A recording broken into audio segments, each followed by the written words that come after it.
और अब prime eight 4 आज तो बजट भी पेश हुआ है। क्या क्या है खास आज प्राइम एट 4 में, पहले वो बता दूं आपको। आज आपको दिखाएंगे नई सरकार के पहले बजट में क्या खास है, क्या आम आदमी की मुराद पूरी हुई है। इसके अलावा प्राइम एट 4 में नौकरी वालों को मोदी सरकार ने दिया गिफ्ट, कौन सा टैक्स रिजीम है हिट, ये भी आज आपके सामने होगा। बिहार विधानसभा में एनडी गठबंधन की झुंझुना पॉलिटिक्स भी प्राइम एट 4 में आपके सामने रखेंगे। और गुजरात से बाढ़ की कौन सी तस्वीर सामने आई जिसे देखकर सरकार की टेंशन हुई हाई, ये भी आज प्राइम एट। बात आज पेश हुए आम बजट की। बिहार और आंध्र प्रदेश के लिए केंद्र ने भंडार खोल दिया। आंध्र प्रदेश को 15,000 करोड़ रुपए की वित्तीय सहायता देने का ऐलान किया गया। बिहार को सड़क परियोजनाओं के लिए 26,000 करोड़ रुपए दिए गए। मोदी सरकार जेडीयू और टीडीपी के भरोसे केंद्र में चल रही है, लिहाजा विपक्ष इस बजट में आंध्र और बिहार पर किए ऐलान पर सवाल उठा रहा है। विपक्ष ने मोदी सरकार के इस बजट को कुर्सी बचाओ बजट करार दिया है। बिहार की जो मांग थी उस पर पूरी गंभीरता से संज्ञान लेते हुए बिहार को अलग से मदद करने की पैकेज देने की व्यवस्था की है। और हम लोग तो शुरू से कहते थे और हम लोगों की मांग भी यही थी कि हमको विशेष राज्य का दर्जा दे दीजिए। अगर उसमें कोई व्यवहारिक कठिनाई है तो आप विशेष पैकेज दे दीजिए। बिजली के सेक्टर की हो, चाहे वो धार्मिक स्थानों के विकास की चर्चा हो, सभी चीजों पर आज देश के यशस्वी प्रधानमंत्री जी ने भारत के खजाने को बिहार के तरफ खोलने का काम किया है। मैं विशेष तौर पर उनको धन्यवाद भी देता हूं। बिहार के विकास के लिए उनका एक महत्वपूर्ण योगदान। सौगात तो ये कतई नहीं है। मैं समझता हूं कि एक जो डायरेक्शन लेस बजट की एक हम पूरी परिपाटी देख रहे थे, उसी की परिणति हमने इस बार भी देखी। हालांकि कॉपी पेस्ट का काम करने की कोशिश हुई है, कुछ कांग्रेस के मैनिफेस्टो से, कुछ हमारे मैनिफेस्टो से। तो मैं कहता हूं कि ये भैंस मंगलसूत्र मुजरा वाले डिस्कोर्स के बाद अगर हमें हमारा मैनिफेस्टो आपको अच्छा लगा तो पूरा एक्नॉलेज भी करते। खास करके युवाओं के लिए और महिलाओं के लिए इससे जो इंफ्रास्ट्रक्चर, रिकॉर्ड नंबर इंफ्रास्ट्रक्चर का जो एलोकेशन हुआ है, कैपिटल एक्सपेंडिचर का 11 लाख करोड़ से भी ज्यादा कैपिटल एक्सपेंडिचर, ये ऐतिहासिक है। बिहार, झारखंड, वेस्ट बंगाल, उड़ीसा, आंध्र प्रदेश और साथ साथ में नॉर्थ ईस्ट के लिए जो भी आज बजट में अनाउंसमेंट हुआ है, मुझे लगता है कि ये ईस्टर्न इंडिया एक इकोनॉमिक हब के रूप में उभर के आएगा। उनको कुर्सी बचाने के लिए जो जो पार्टी उनको लिए कुर्सी बचाते हैं उनके लिए बजट है। एनडीए वाला जो है उसका साथ नीतीश कुमार और आंध्र प्रदेश का, उनको सेव करने के लिए, उनको पास में रखने के लिए इसका बजट है। ये इंडिया का बजट नहीं है, देश के लिए बजट नहीं है। उन्होंने बंगाल का तो कुछ ही नहीं दिया है। बंगाली को वो लोग देखने नहीं सकता है। नायडू साहब से और नीतीश साहब से डरा हुआ बजट है, बाकी कुछ नहीं है। ना देश के लिए, ना नौजवान के लिए। चिकित्सा खाली कर दिया। कोई मतलब ऐसा बजट है जिसके अंदर पूरा डर परिलक्षित हो रहा है। वित्त मंत्री निर्मला सीतारमण ने बजट में बिहार और आंध्र प्रदेश को बड़े तोहफे दिए हैं। इस तरह उन्होंने सहयोगी पार्टियों को साधने का काम किया है। वित्त मंत्री ने बिहार में रोड प्रोजेक्ट्स के लिए 26,000 करोड़ रुपए आवंटित किए हैं। इसके अलावा पावर प्लांट के लिए 21,400 करोड़ और बाढ़ आपदा के लिए 11,500 करोड़ देने का ऐलान किया है। इसके अलावा बिहार को 2 नए एक्सप्रेसवे, नए एयरपोर्ट्स, गंगा नदी पर 2 पुल, मेडिकल कॉलेज और स्पोर्ट्स इंस्टीट्यूट की सौगात भी दी गई है। वहीं चंद्रबाबू नायडू की बड़ी डिमांड मानी गई है। आंध्र प्रदेश को स्पेशल पैकेज की सौगात मिली है। वित्त मंत्री ने कहा कि पुनर्गठन के वक्त किए गए सारे वादे पूरे किए जाएंगे। आंध्र प्रदेश को 15,000 करोड़ रुपए की वित्तीय सहायता दी जाएगी। बिहार के लिए बजट की घोषणा पर सीएम नीतीश का बयान सामने आया है। कई बार विशेष राज्य के दर्जे की मांग की गई, विशेष मदद के लिए भी केंद्र से कहा गया। हमारी मांग के चलते ही केंद्र ने यह घोषणा की। और बजट में बिहार को विशेष पैकेज तो मिल गया, लेकिन विशेष राज्य का दर्जा नहीं मिला। इस कारण बिहार की राजनीति, वहां के तापमान में मानसून के महीने में भी इजाफा है। इस बारे में पूरी खबर विस्तार से दिखाएंगे अब से कुछ ही देर बाद। और मोदी 3.0 सरकार के पहले बजट में मिडिल क्लास और आयकर दाताओं को राहत दी गई है। न्यू टैक्स रिजीम में सरकार ने बदलाव किया है। ओल्ड टैक्स रिजीम में किसी तरह की तब्दीली नहीं की गई। और अब आपको बता देते हैं कि न्यू टैक्स रिजीम के तहत क्या तब्दीलियां की गई हैं और किस तरीके से ये राहत की वजह बनेगा। अब 3 लाख रुपए तक की आमदनी में कोई टैक्स नहीं है। वहीं 3 से 7 लाख रुपए की आय पर 5% का टैक्स है, जबकि 7 से 10 लाख की आय पर 10% का टैक्स। 10 से 12 लाख की आय पर 15% का टैक्स है और जबकि 12 से 15 लाख की आय पर 20% के टैक्स की व्यवस्था की गई है। 15 लाख से ऊपर की आय पर 30% टैक्स लगाया जाएगा। बीजेपी बजट से खुश है, कांग्रेस इस पर सवाल खड़े कर रही है। सुनिए जरा कांग्रेस ने क्या कहा है। के ओवरऑल डेवलपमेंट के लिए देश के युवाओं को और अधिक रोजगार के साधन संसाधन मिले, वो और अधिक स्वरोजगारी हो, देश का इंफ्रास्ट्रक्चर डेवलपमेंट की गति और बढ़े, उसके लिए इंफ्रास्ट्रक्चर के बजट को, कैपिटल इन्वेस्टमेंट को बढ़ाने के साथ साथ में एग्रीकल्चर और टूरिज्म इन दोनों सेक्टर्स पे विशेष, और एमएसएमई इन तीनों सेक्टर्स पे विशेष रूप से फोकस किया गया, क्योंकि ये ऐसे सेक्टर हैं तीनों जो देश की जीडीपी में ग्रोथ तो करते हैं, लेकिन साथ साथ में रोजगार के अवसरों का भी सृजन करते हैं। नंबर का तो कोई मतलब ही नहीं है इसमें, इतना इन्होंने दिखावा किया। पहला बजट एक सरकार का, और पहले बजट में जो कुछ ना निकले तो लोग निराश तो होंगे, सारा देश निराश है, हर वर्ग निराश है। नए टैक्स रिजीम की व्यवस्था को भी विस्तार से समझिए। अगर आपकी आमदनी 3 लाख रुपए है तो इस पर कोई टैक्स नहीं है। 7 लाख रुपए अगर आमदनी है तो पहले इस पर 25,000 रुपए टैक्स लगता था, लेकिन अब नई घोषणा के बाद इस पर 20,000 टैक्स लगेगा, यानी 5,000 रुपए का आपको फायदा मिलेगा। 10 लाख की आमदनी पर पहले 60,000 रुपए टैक्स लगता था, लेकिन अब 50,000 टैक्स देना होगा, यानी इस पर 10,000 रुपए का एक तरीके से बचत होगी। अगर आमदनी 12 लाख रुपए है तो पहले 90,000 रुपए टैक्स देना पड़ता था, लेकिन अब 80,000 रुपए टैक्स देना पड़ेगा, यानी इस पर भी 10,000 रुपए की बचत। इसके साथ ही अगर आमदनी आपकी 15 लाख रुपए है तो पहले आपको 1.5 लाख का टैक्स देना पड़ता था, लेकिन अब आपको 1,40,000 रुपए का टैक्स देना होगा, इसमें भी 10,000 रुपए बचेंगे। यहीं अगर आमदनी 20 लाख रुपए है तो पहले 3 लाख रुपया टैक्स देना पड़ता था, अब आपको 2,70,000 रुपए टैक्स देने होंगे, जिससे 30,000 रुपए की बचत होगी। नई सरकार के पहले बजट पर विपक्ष ने सवाल उठाए हैं। इधर प्रधानमंत्री नरेंद्र मोदी बोले, हर वर्ग को शक्ति देने वाला बजट है, युवाओं को अनगिनत अवसर देने वाला बजट है। वित्त मंत्री निर्मला सीतारमण ने मंगलवार को लगातार 7वीं बार बजट पेश करने का रिकॉर्ड बनाया। 1 घंटे 23 मिनट के भाषण में उनका फोकस शिक्षा, रोजगार, किसान, महिला और युवाओं पर रहा। मोदी सरकार बजट को लेकर अपनी पीठ थपथपा रही है, वहीं विपक्ष लगातार बजट को लेकर हमलावर है। ये बजट समाज के हर वर्ग को शक्ति देने वाला बजट है। ये देश के गांव, गरीब किसान को समृद्धि की राह पर ले जाने वाला बजट है।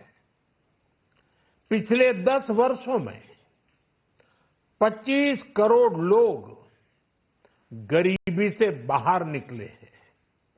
ये जो न्यू मिडिल क्लास बना है, यह बजट उनके सशक्तिकरण की निरंतरता का बजट है। इन नौजवानों को अनगिनत नए अवसर देने वाला बजट है। देखिए, जब तक किसान और नौजवानों के पक्की नौकरी का इंतजाम नहीं होगा, तब तक कोई बड़ा लाभ नहीं पहुंचेगा जनता को। अभी तो हमेशा लॉलीपॉप की बात करता है, अभी कह रहा है कि हम 4 करोड़ नौकरी देंगे, ये देंगे, तो 10 साल में कई ठो नौकरी दी, और बिहार के पलायन का क्या हुआ? मोदी सरकार का जो पुरानी हिस्ट्री ये बताती है कि रोजगार 2 करोड़ देके सत्ता में आई थी। दुनिया का सबसे बड़ा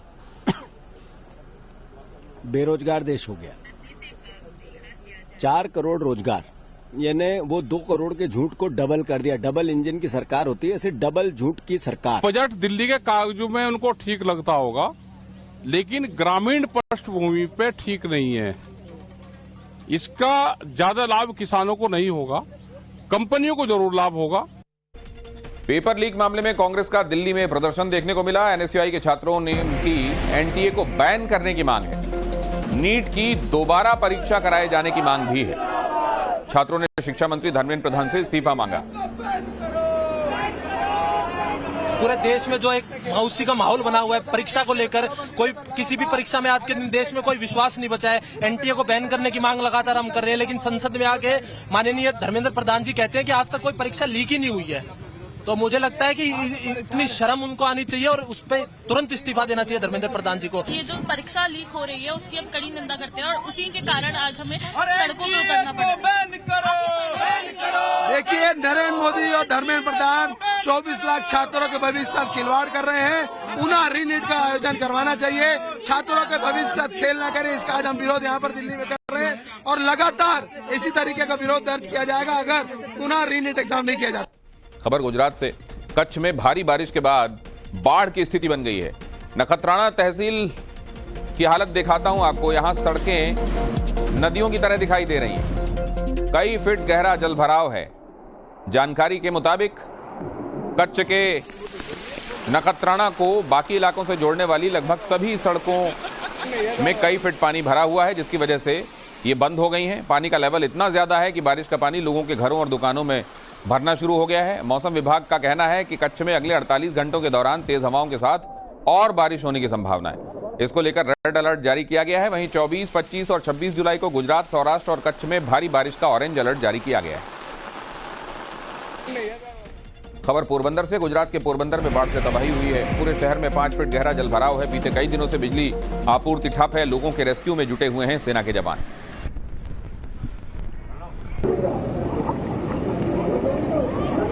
भारी बारिश के बाद पोरबंदर सैलाब की चपेट में है। जिन रास्तों में पहले गाड़ियां चलती थीं, वहां अब बोट चल रही है। हमारे संवाददाता हिरेन विठलानी की ये रिपोर्ट।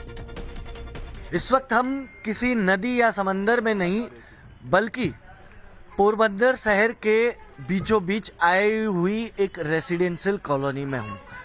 हम नाव में सवार है और इर्द गिर्द आप देखिए चारों तरफ सिर्फ घर ही घर है और घर आधे से ज़्यादा पानी में डूबे हुए हैं।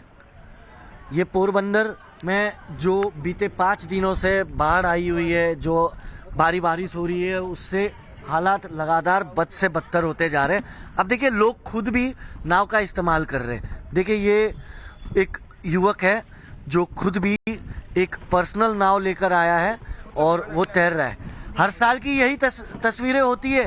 ये 15 साल बाद। हाँ, यहाँ हर साल ऐसी ही तकलीफ होती है। तो हर साल आप ऐसे नाव लेके ही निकलते घूमने फिरने? नाव लेके फूड पैकेट देते और सभी घर को। अच्छा, घरों को सहायता कर इसमें क्या बोलते हैं, हारते हैं, स्वीप करते हैं दूसरे घर पे। पोरबंदर में जलस्तर बढ़ने से डैम ओवरफ्लो हो रहा है। डैम ओवरफ्लो होने पर खोले गए 4 दरवाजे। आसपास के सभी गांवों को अलर्ट किया गया। जानकारी के मुताबिक भारी बारिश की वजह से डैम ओवरफ्लो होने लगा और इसीलिए डैम के 4 दरवाजों को करीब 2 फीट तक खोला गया ताकि एक्स्ट्रा पानी बाहर निकाला जा सके। और गुजरात के बाद अब मध्य प्रदेश। यहां बाढ़ बारिश की वजह से लोग हलाकान हैं। मध्य प्रदेश के बालाघाट में बैनगंगा नदी उफान पर है। निचले इलाकों में प्रशासन ने अलर्ट जारी कर दिया है। 3 दिनों से लगातार बारिश ने बिगाड़े हैं हालात। संजय सरोवर डैम से पानी छोड़ा जा रहा है। स्थिति कई जगहों पर इतनी खराब है कि बाईपास तक पानी आ गया है, जिससे बालाघाट से गोंदिया और लौंजी की तरफ जाने वाला रास्ता बंद हो गया है। जिला मुख्यालय का भी कई इलाकों से संपर्क टूट गया है। और बिहार विधानसभा में इंडी गठबंधन का हंगामा देखने को मिला। बिहार को विशेष राज्य के दर्जे पर जोरदार हंगामा किया गया। इंडी गठबंधन के विधायकों ने नारेबाजी की। कांग्रेस विधायक शकील अहमद खान हाथ में झुनझुना लेकर विधानसभा पहुंचे।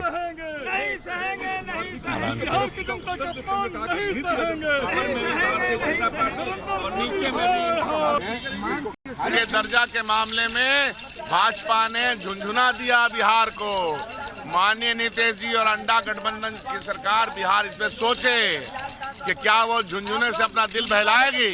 प्रश्न यही है। स्लोगन बिहार को विशेष राज्य का दर्जा मिलना चाहिए। कल भी मैंने कहा कि हमारा फोकस होगा कि बिहार को विशेष राज्य का दर्जा मिलना चाहिए और केंद्र सरकार ने बिहार के साथ सौतेलापन व्यवहार किया है।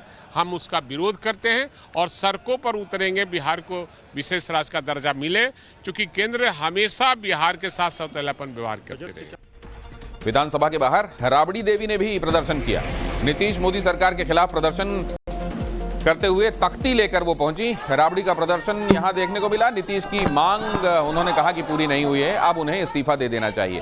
बिहार सरकार के मंत्री दिलीप जायसवाल का बयान, बिहार को बजट में विशेष पैकेज दिया गया। आज लोकसभा के अंदर बिहार के लिए पूरे देश में सबसे ज्यादा विशेष पैकेज का घोषणा कर दिया है, और घोषणा ही नहीं, उसको बाकायदा बजट में ला करके उन्होंने यहां पर बजटरी प्रावधान कर दिया है। बिहार का बजट आपको जैसा मालूम है, और उससे ज्यादा 2,66,000 करोड़ रुपया ग्रामीण विकास में केंद्र सरकार ने देने का घोषणा किया है। मध्य प्रदेश से खबर, दमोह में मूसलाधार बारिश के बाद बाढ़ की स्थिति, सड़कों पर कई फीट तक गहरा पानी, निचले इलाकों में पानी में डूबी हैं सैकड़ों गाड़ियां। कुछ घंटों की बारिश में ड्रेनेज सिस्टम एक्सपोज हो गया है। जानकारी के मुताबिक दमोह में सोमवार को तेज बारिश के बाद जगह जगह कई फीट गहरा जलभराव हो गया। हजारों परिवार परेशान हैं। बारिश के पानी ने न सिर्फ सड़कों को नदियों में तब्दील कर दिया है, बल्कि लोगों के घरों में भी घुस गया है। लगातार हुई बारिश की वजह से इलाके की बिजली भी ठप है।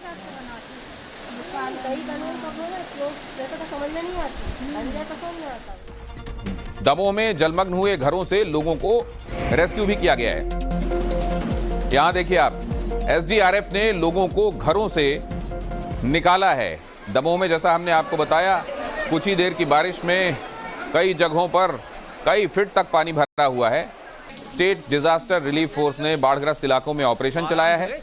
नाव में बैठकर लोगों को बाहर निकाला गया है। सुभाष कॉलोनी में 6 फीट गहरा जल भराव। और अब आपको मध्य प्रदेश के मंडला ले चलता हूं। मंडला में मूसलाधार बारिश के बाद बाढ़ की स्थिति है। नैनपुर का पुल डूबने से मंडला सिवनी मार्ग बंद है। भारी बारिश के बाद थावर नदी उफान पर आ गई है। पुल के दोनों तरफ वाहनों की लंबी कतार लगी हुई है। जानकारी के मुताबिक मंडला में बीती शाम से लगातार बारिश के बाद थावर नदी उफान पर आ गई, जिसकी वजह से थावर का पुल डूब गया है। पुल डूबने से मंडला सिवनी मार्ग बंद हो गया है। पानी का स्तर इतना ज्यादा बढ़ गया है कि पुल के 5-6 फीट ऊपर से पानी बह रहा है। इसके साथ ही नैनपुर से बालाघाट जाने वाला रास्ता नदी के उफान की वजह से बंद हो गया। उत्तर प्रदेश के डिप्टी सीएम केशव प्रसाद मौर्य से मिले हैं ओम प्रकाश राजभर। केशव के घर पर राजभर की मुलाकात हुई। दोनों नेताओं के बीच 1 घंटे तक बातचीत हुई। सीएम योगी की बैठक में शामिल नहीं हुए राजभर। गुना से बड़ी खबर, गुना के एक स्कूल में जबरदस्त हंगामा हो गया। एबीवीपी के कार्यकर्ताओं ने हंगामा किया। वंदना कॉन्वेंट स्कूल के बाहर यह हंगामा हुआ। स्कूल मैनेजमेंट के खिलाफ नारेबाजी हुई। एक छात्र पर संस्कृत श्लोक नहीं बोलने देने के आरोप है। कार्यक्रम के दौरान स्टूडेंट से माइक छीनने का आरोप है।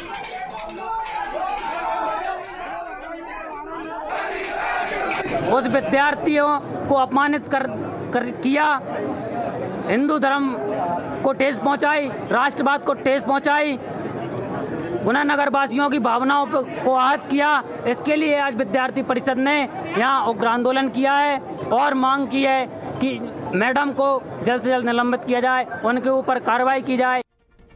और हंगामे के बाद शिक्षा विभाग ने इसका संज्ञान लिया। मामले में स्कूल को एक नोटिस जारी किया गया है। गुना कोतवाली में एफआईआर दर्ज की गई है। एबीवीपी ने कड़ी कार्रवाई की मांग की है।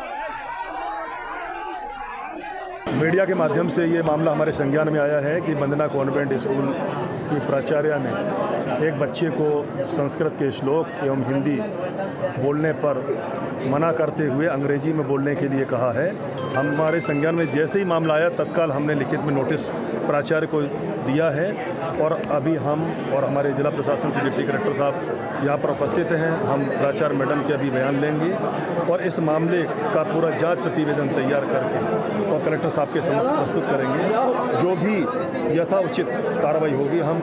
लड़का आपको याद होगा जिसने कहा था कि उसको सांप ने सपने में आकर कहा है कि वो 8 बार डसेगा और 9वीं बार फिर वो बचेगा नहीं। बहरहाल 8वीं बार विकास को फिर से सांप ने डस लिया है, ये उसका दावा है। राजस्थान के दौसा में सांप ने विकास को काटा है। विकास का दावा है कि सांप ने सपने में आकर पहले ही कह दिया था। सांप ने कहा था कि 9वीं बार काटने पर वो बचेगा नहीं। कल सांप ने काटा, मंदिर में खड़े थे आरती के समय और उसी टाइम काट लिया और इस चीज़ की जानकारी हमको तो नहीं हुई। वहाँ की हमारे घर वाले थे, मामी थी, मामी को सबसे पहले ये जानकारी हुई कि सांप ने काट लिया। अच्छा ये बताइए, तो मतलब सांप ने काटा तो आपको किसी प्रकार का कोई दर्द या मतलब उसका एहसास हुआ हो? सब बालाजी महाराज की कृपा थी। खबर यह कि पटना में पुलिस का जबरदस्त लाठीचार्ज हुआ है प्रदर्शनकारियों पर। पुलिस ने लाठी भांजी है अंबेडकर यूनियन के कार्यकर्ताओं पर। विधानसभा घेराव करने जा रहे थे प्रदर्शनकारी। पटना के जेपी गोलंबर पर यह लाठीचार्ज किया गया है। ये पटना का जेपी राउंड अबाउट है, जेपी गोलंबर जिसको कहते हैं, वहां पर ये लाठीचार्ज आपको स्क्रीन में दाईं तरफ दिखाई दे रहा है। और बाईं तरफ वो लोग जिनके ऊपर लाठीचार्ज हुआ है, उन्होंने क्या क्या कहा है वो भी आपको सुनाएंगे। पुलिस का लाठीचार्ज, प्रदर्शनकारियों को खदेड़ा गया है और जमकर हंगामा हुआ है।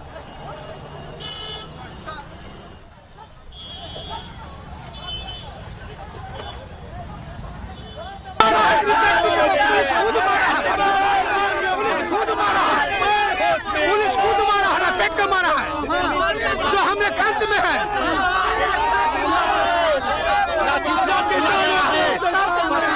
लाठीचार्ज किया गया है दलित पे। नीतीश कुमार को भुगतना पड़ेगा। देखिए हमारे कैसे 5 बार चौकीदार भाई पे लाठ। हम लोग शांतिपूर्ण के लिए जा रहे थे, मगर सरकार और पुलिस